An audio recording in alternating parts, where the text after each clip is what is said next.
और बड़ी खबर आपको बता देते हैं, न्यू इंडिया कोऑपरेटिव बैंक पर बैन लगा दिया गया है। आरबीआई की ओर से बैंक के लेन देन पर रोक लगाई गई है। डिपॉजिटर्स के पैसे निकालने पर भी रोक लगा दी गई है और बैंक के हालात जब तक सुधर नहीं जाते हैं तब तक आरबीआई का ये बैन लागू रहेगा। आरबीआई के एक्शन के बाद बैंक के बाहर लंबी कतार वहां पर लग गई लोगों की। न्यू इंडिया कोऑपरेटिव बैंक के बाहर लोगों की लंबी लाइनें लगी हुई हैं। 5 लाख तक डिपॉजिट जो है उस पर इंश्योरेंस कवर है।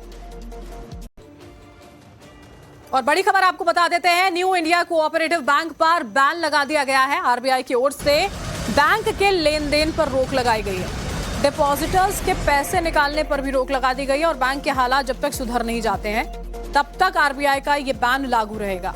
आरबीआई के एक्शन के बाद बैंक के बाहर लंबी कतार वहां पर लग गई लोगों की। न्यू इंडिया कोऑपरेटिव बैंक के बाहर लोगों की लंबी लाइनें लगी हुई हैं। 5 लाख तक डिपॉजिट जो है उस पर इंश्योरेंस कवर है।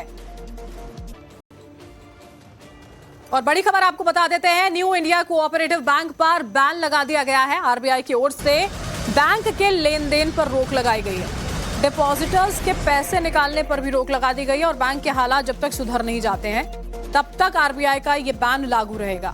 आरबीआई के एक्शन के बाद बैंक के बाहर लंबी कतार वहां पर लग गई लोगों की।